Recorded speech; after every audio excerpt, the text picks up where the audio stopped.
look, while the coalition are trying to work out whether they still believe in net zero, the Albanese government is doubling down on renewables, would you believe it? Labor is currently awaiting advice from the Climate Change Authority before setting on its emissions reduction target for 2035, a target tipped to be 60%.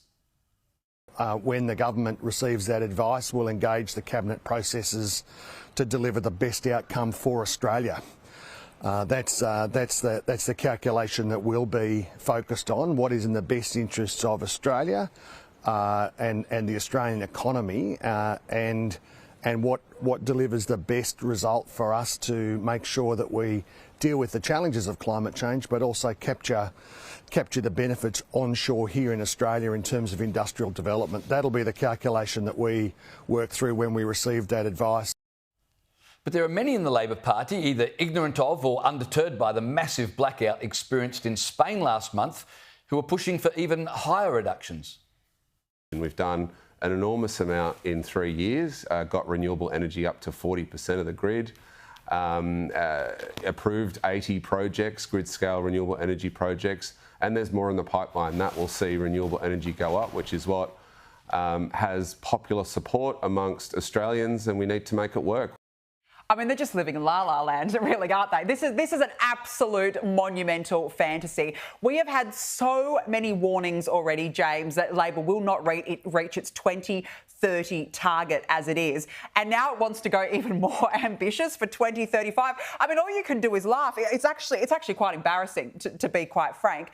Even last week alone, one of the industry's top forecasters, this was global consultancy Wood Mackenzie, predicted that Labor would undershoot its 2030 renewable energy target by 14 percentage points due to delays in delivering big solar and wind projects, and it even warned that this shortfall would definitely stifle the Albanese government's pledge to slash emissions in this decade.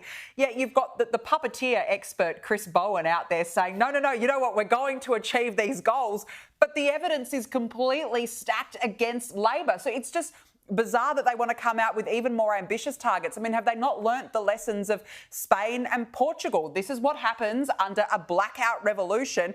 Meanwhile, here in New South Wales, it was only 12 months ago. Remember, we were told to turn off our appliances. Don't use your dishwasher. Don't use your washing machine in the middle of a heat wave because, we don't have enough power. We can't control the grid. This is unscientific economic vandalism. That's what it is. And that's not just me saying that. Joel Fitzgibbon, the former Labor minister, he himself says this is going to be an economic disaster if the Albanese government push ahead with such high targets. Just to help people understand, so they're saying by 2035 they want emissions to be 60 to 75% less than they were in 2005. Yeah. And the only way they're going to do that is to double down on renewables. Correct. But of course, the experience of Spain, as you alluded to earlier, is that the more renewables you have in the grid, the less stability there is in the grid.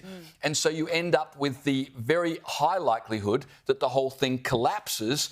And gee, when the energy grid collapses, well, I mean, there's just chaos everywhere. What I love is how these Labor politicians continue to repeat these cliched claims. Industry Minister Tim Ayres talking about what we need is low-cost, reliable renewables. Right. Every time I hear talk like that, I think, what part of renewables has been low-cost to this point and what part has been reliable to this point? As you said, when we here in Sydney were told, please don't use your dishwasher because we're worried we might not be able to maintain power if everybody starts going about their normal lives. Yeah. Boy, that's not when you double down on things. That's when you stand back and say, is this really worth it? As for this pursuit of net zero, the Climate Change Authority, led by Matt Keane, a former Liberal politician here in New South Wales, who is very much of the left, they're going to provide advice, right, as to what emissions target the government should pursue.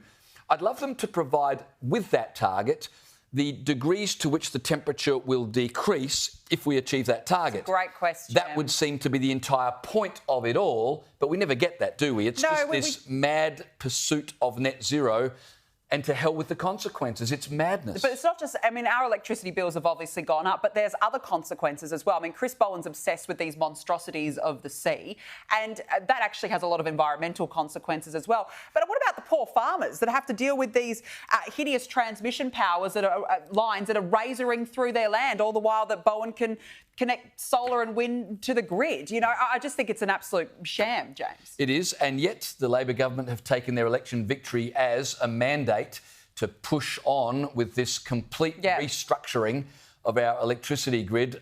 No matter the experience of countries overseas, it's going to be quite an incredible 3 years.